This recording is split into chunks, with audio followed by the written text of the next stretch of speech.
महान संत आध्यात्मिक गुरु रामकृष्ण परमहंस का विश्वास था कि ईश्वर के दर्शन संभव हैं। उनका कहना था कि भगवान कण कण में हैं, लेकिन वह मनुष्य में ही सबसे अधिक प्रकट होते हैं। इस स्थिति में भगवान के रूप में आदमी की सेवा ही ईश्वर की सबसे अच्छी पूजा है। भगवान सभी पुरुषों में हैं, लेकिन सभी पुरुषों में भगवान नहीं हैं, इसलिए हम पीड़ित हैं। जीवन का विश्लेषण करना छोड़ दो, यह जीवन को और जटिल बनाएगी। अपना जीवन जियो। यदि आप पागल ही बनना चाहते हैं तो सांसारिक वस्तुओं के लिए नहीं बल्कि ईश्वर के लिए पागल बने। बिना सत्य बोले भगवान को प्राप्त ही नहीं किया जा सकता, क्योंकि सत्य ही भगवान है।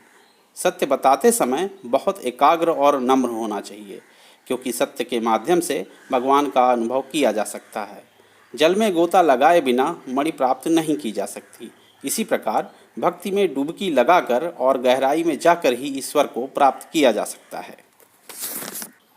रामकृष्ण परमहंस जी का कहना है, जब हवा चले तो पंखा झलना छोड़ देना चाहिए, लेकिन जब ईश्वर की कृपा दृष्टि प्राप्त होने लगे तो प्रार्थना और तपस्या नहीं छोड़नी चाहिए।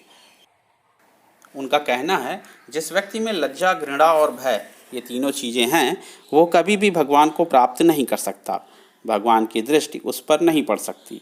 हमारा कर्म करना तो ठीक है, लेकिन कर्म करने के साथ भक्ति का भाव होना भी परम आवश्यक है, तभी वह कर्म सार्थक हो सकता है।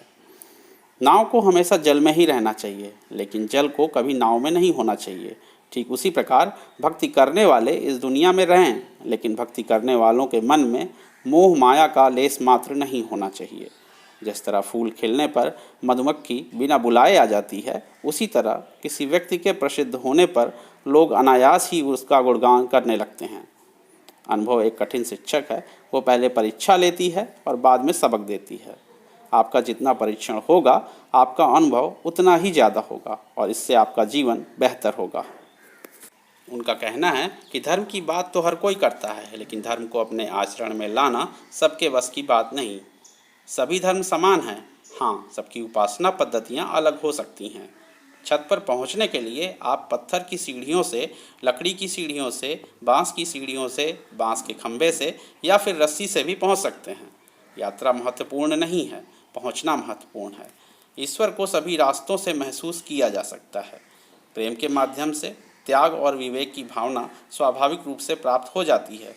यदि हम ईश्वर की दी हुई शक्ति का उपयोग भलाई करने और अच्छे कामों में न कर पाएँ तो हमें अपना जीवन समाज की भलाई में लगाना चाहिए। उनका कहना है, जब तक हम अपने मन में शांति न खोजें, तब तक दुनिया के किसी भी तीर्थ में हमें शांति नहीं मिलेगी। स्वार्थ संसार का एक ऐसा कुआं है जिसमें गिरकर निकल पाना बहुत कठिन होता है।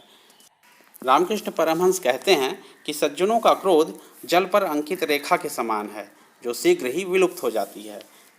जिस प्रकार किराएदार घर का उपयोग करने के लिए उसका किराया देता है, उसी प्रकार रोग के रूप में आत्मा शरीर को प्राप्त करने के लिए टैक्स अथवा किराया देती है। जो व्यक्ति पूरी ईमानदारी से ईश्वर के प्रति समर्पित नहीं है, उसे अपने जीवन में ईश्वर से भी कोई उम्मीद नहीं रखनी चाहिए।